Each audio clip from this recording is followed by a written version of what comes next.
우리는 미디안에게 고통을 당하고 있는 이스라엘 백성들을 구원하시는 이야기 속에서 겁쟁이 기드온이 큰 용사 여룹발이 되어가는 과정, 그리고 그와 함께 또 다른 용사들 300인의 용사들이 세워져 가는 과정을 함께 살펴보고 있습니다.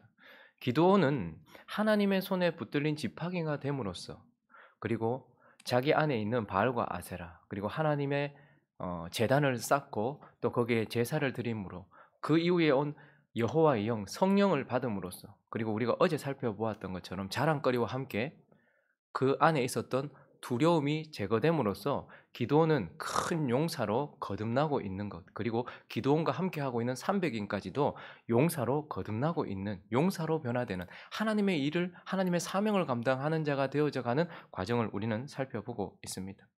이제 오늘은 기드온과 함께 세워진 이 300인 용사가 실제로 하나님이 주신 사명, 실제로 하나님이 주신 일, 실제로 하나님이 주신 그 일인 전쟁을 성공적으로 수행하고 그것에서 승리를 얻어내는 장면을 보게 됩니다.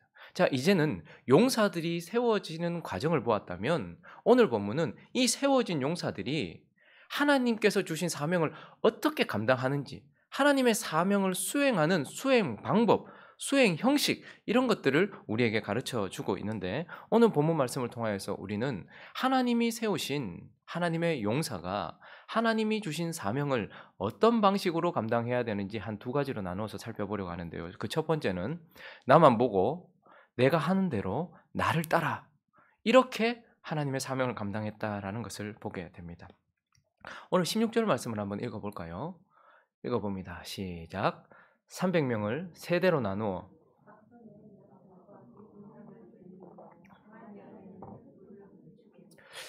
앞에 13만 5천 명의 군대들이 있습니다. 그리고 다 돌아가고 300명, 기드온, 큰 용사인 기드온과 300인 용사들에게 하나님께서 이제 이 전쟁을 위해서 준비시킨 것이 무엇이냐 하니까 나팔, 빈 항아리, 그리고 횃불. 이게 지금 남의 얘기니까 그냥 이제 뭐 우린 잘 아는 얘기니까 그런데, 실제로 우리라고 한번 생각해 보십시오. 전쟁을 지금 치러야 되는데 칼도 아니고 활도 아니고 횃불, 빈 항아리, 나팔, 이걸 들리고 하나님께서 이제 이것을 가지고 이렇게 전쟁해라 라고 하면서, 사실 기드온에게 주었던 이것은 하나님의 전략이었습니다. 하나님이 전쟁을 위하여 준비하신 준비물이었고, 또 이것을 통하여서 하나님께서 승리를 얻으시려는 하나님의 전략 속에 있었습니다. 그래서 이제 중요한 것은 무엇이냐 하면, 하나님이 빈 나팔과 빈 항아리와 횃불을 들고 이렇게 해라라고 기드온에게 지시하셨겠죠. 그러니 큰 용사에게 필요한 것은 뭡니까? 큰 용사 기드온은 17절을 계속해서 볼까요? 읽어보겠습니다. 시작. 그들에게 이르되 너희는 나만 보고. 자, 잠깐만, 여기까지.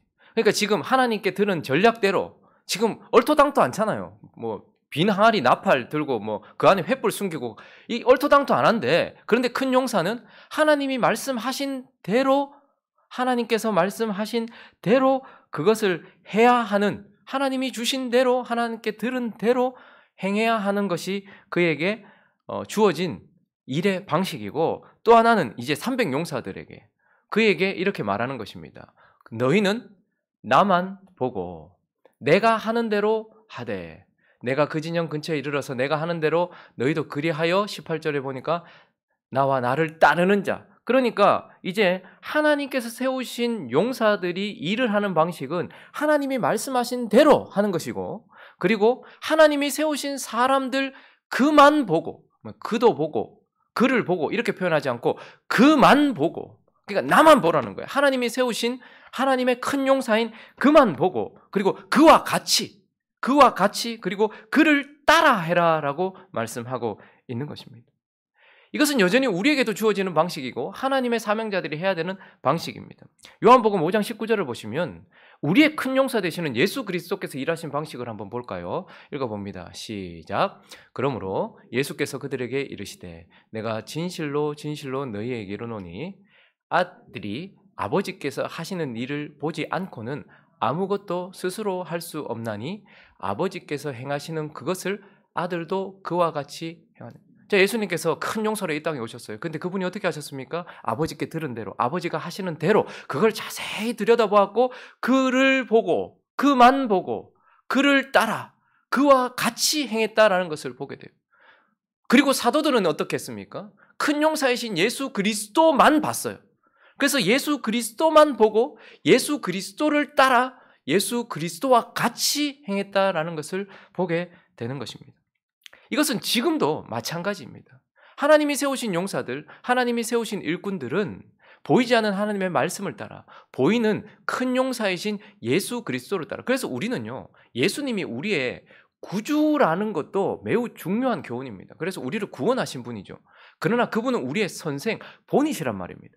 그래서 예수를 복음서에서 예수를 자세하게 우리에게 말씀해 주시는 이유는 그분이 우리를 구원하셨다라는 것을 우리에게 보여줘요. 구약이 약속하셨던 메시아다라는 것을 보여줘요. 그러나 또 한편 그것은 우리가 이제 앞으로 살아갈 때에 우리가 어떻게 살아야 되는지를 보이지 않는 말씀을 보이는 말씀으로 예수 그리스도가 어떻게 하셨느냐를 우리에게 보여준단 말입니다. 예수는 어떻게 하셨습니까? 이 땅에 오셔서 아버지를 보고 아버지께 듣고 아버지가 하는 그대로 했고, 사도들은 예수를 보고 예수가 하는 그대로 따라했단 말이에요. 예수는 어떻게 하셨습니까? 예수는 무리들을 모으지 않으셨고 오히려 무리들을 흩으셨습니다. 예수는 무리들에게 말씀을 전하셨어요. 그리고요, 그 가운데 소수의 제자들에게 집중하셔서 제자들을 세우셨습니다. 예수는 사람들을 많이 모으는 분이 아니셨고 그 가운데 그 모인 사람들에게 일용할 양식, 말씀을 선포하던 자였어요. 그리고요, 그 가운데 아버지께서 부르신 특별히 제자들을 세우는 일, 그 일에 그분은 집중하셔서 소수의 사람들을 자라게 하고 소수의 사람들을 계속해서 세워나가는 일을 했고, 그 일을 고스란히 보았던 사도들도 똑같이 했습니다. 그리고 그분은 기도하셨어요.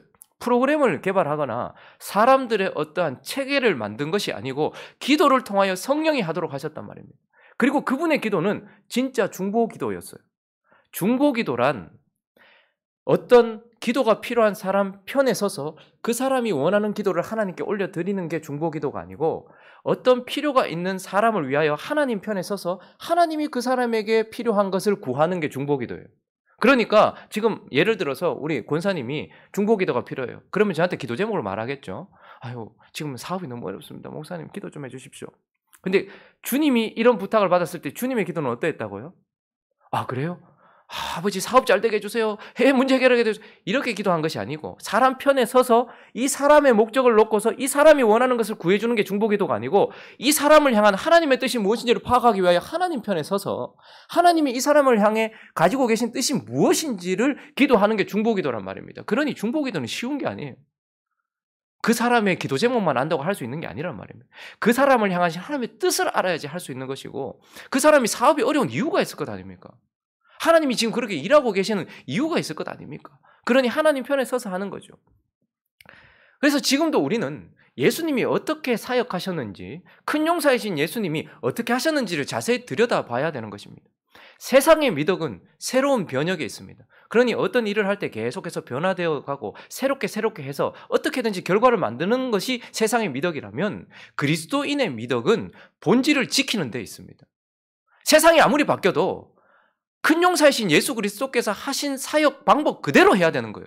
나만 보고 나와 같이 나를 따라 하는 것입니다. 이것이 결과가 있냐 없냐가 중요한 것이 아니라 큰 용사이신 예수 그리스도께서 어떻게 하셨느냐를 보는 거예요. 근데 지금 한번 보십시오. 하나님께서 세우신 용사들이 예수만 보고 말씀을 따라 예수만 보고 예수와 같이 예수를 따라 사역을 하고 있습니까? 참 희한한 방식들이 많이 나왔어요. 새로운 방식들이 많이 나왔어요. 세상에서는 칭찬받을 수 있겠죠.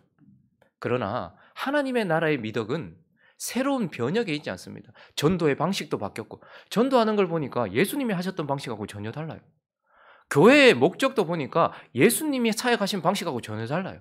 예수님은 점점점 남기시고 부풀리신 것이 아니라 점점점 소수로 줄이시면서 제자에 집중을 하셨어요. 근데 희한하게 우리의 사역 방식은 점점점 느리는 게 성공이라고 얘기해요.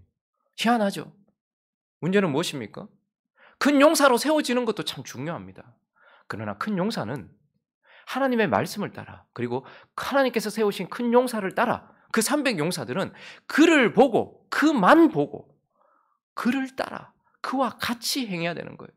교회는 성공과 실패에 목적을 두는 것이 아니라 닮음에 목적을 둬야 되고 그분을 따라가는 것에 목적을 둬야 되는 것입니다. 그러므로 저와 여러분이 우리의 교회가 주님과 지금 같은 방식으로 사역을 하고 있는가 돌아봐야 됩니다.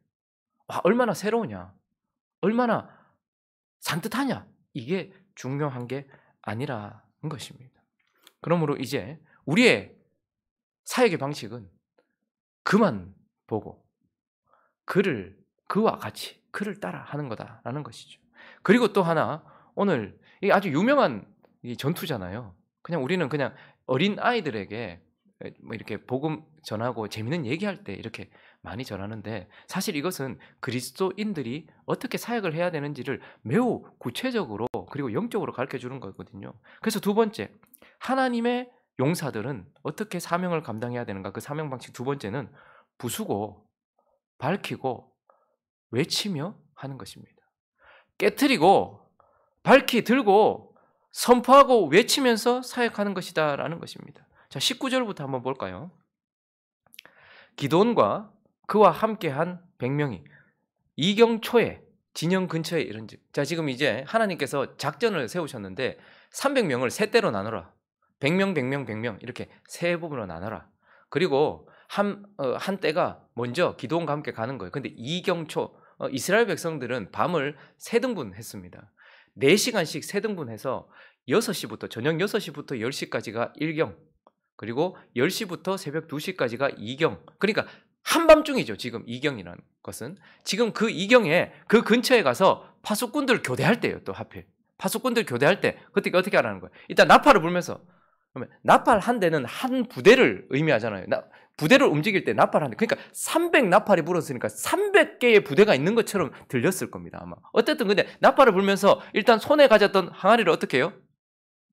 깨트리는. 그러니까 이 전쟁은 우리가 지금 남의 얘기하니까 그렇지 얼마나 무서웠겠습니까? 300명이 불도 감추고 나팔도 들고 항아리 이렇게 들고, 이거 항아리 깨트리지 않으려고 조심 이렇게 해가지고 진영 가까이 가가지고 지금 이제 가서 기도만 보라고 하니까 기도만 보고 있어요. 그 기도를 어떻게 하는지 그 보고 있다가 딱 있다가 나팔을 불려요. 그러니까 나팔을 불 때도 얼마나 무서웠겠어요. 잘못하다가 걸리면 13만 5천 명한테 완전히 밟히는데, 그래 나팔 부니까 저것도 온 힘을 다해서 나팔을 불었을 거 아니까 빡 불었을 거 아니에요. 그러니까 이제 자기 위치가 노출되는 건 아닙니까? 근데 하나님이 기도원을 보니까 항아리를 깨트리는 거예요. 그러니까 자기도 항아리를 깨트렸을 거 아닙니까? 그러니까 항아리를 깨트려라. 그리고 나서 어떻게 하는 거예요? 20절 보니까 나팔을 불면 항아리를 부수고 그 다음에 이제 어떻게 하라는 거예요?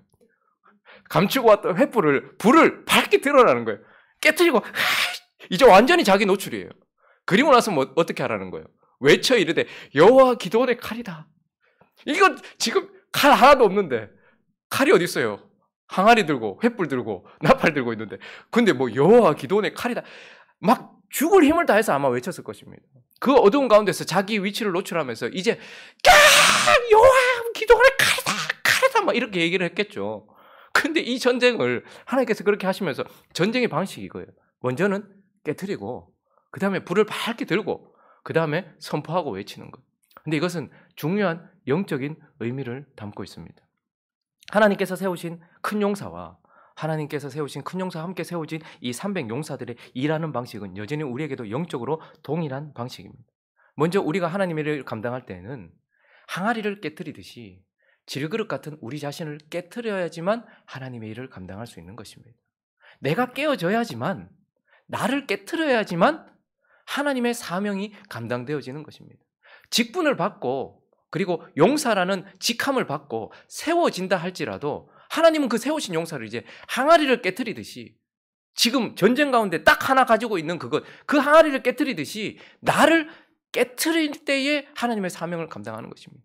근데 놀라운 사실은 그 항아리를 깨트리고 나면 이제 뭐가 드러나는 거예요? 그 속에 있는 빛이 드러나는 거예요. 그래서 그 빛을 드는 거예요. 내가 아니고 하나님께서 가지고 가라 하신 그 빛을 높이 들고 그것을 밝히는 것입니다. 그리고요, 선포하고 전파하고 외치는 것. 이것이 바로 하나님께서 세우신 사명자들이 하나님께서 하라 하신 방식대로 일하는 방식인 것입니다. 고린도후서 4장을 볼 때마다 저는 이 기드온의 전쟁이 늘 생각이 납니다. 고린도후서 4장 1절을 한번 보실까요?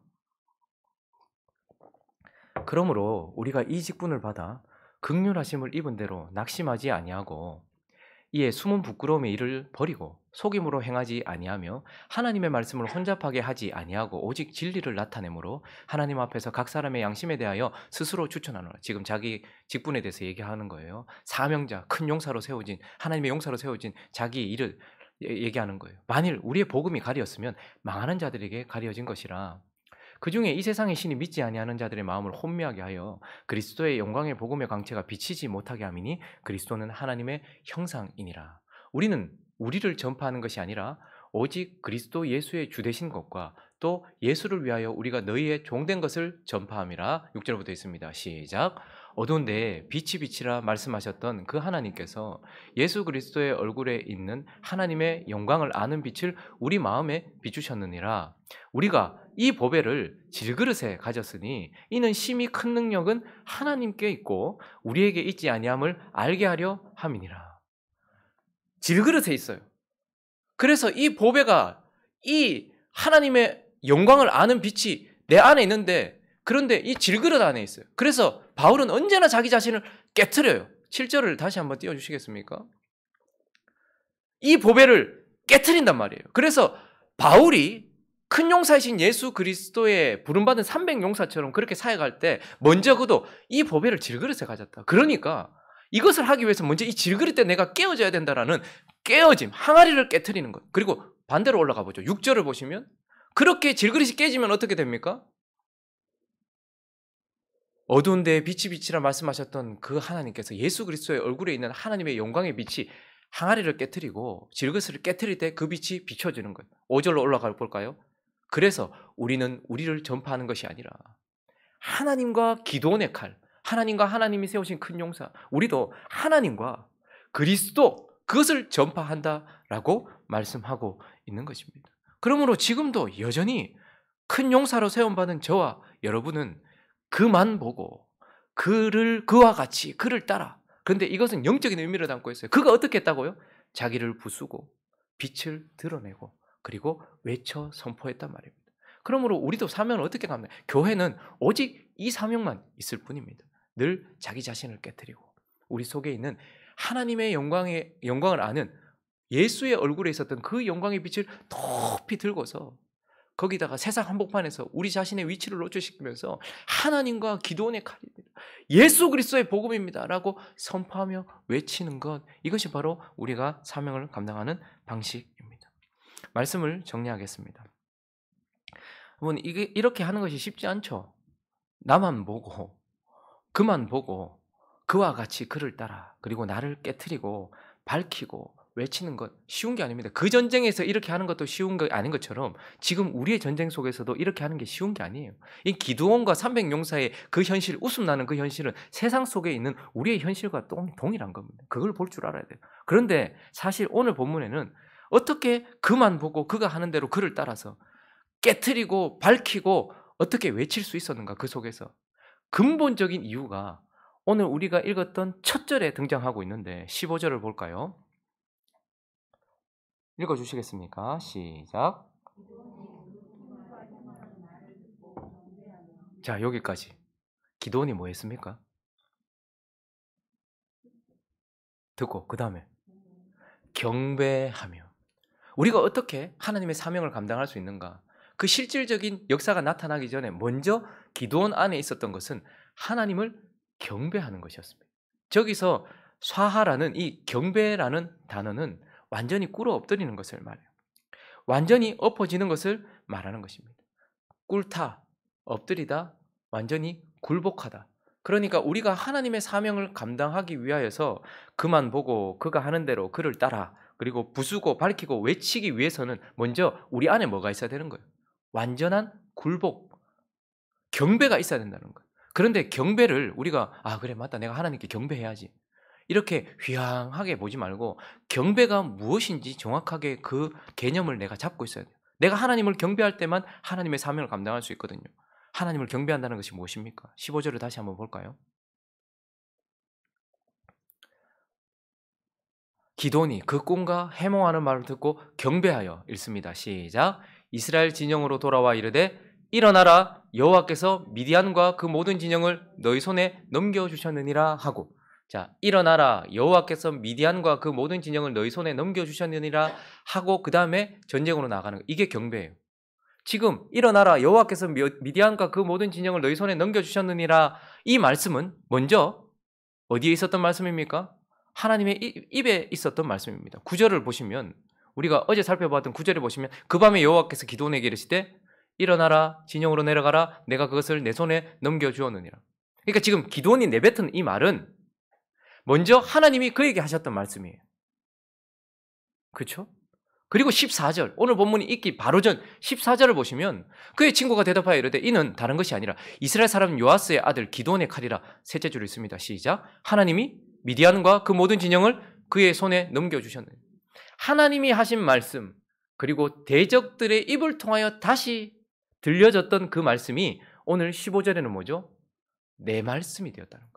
내 말씀이 되어서 내가 내뱉고 있는 하나님의 말씀이 그리고 다시 들려주셨던 그 하나님의 말씀이 이제는 하나님에게만 있고 대적에게만 있는 게 아니라 내 안에 있는 거예요. 그래서 내가 똑같은 말을 지금 선포하면서 일어나라.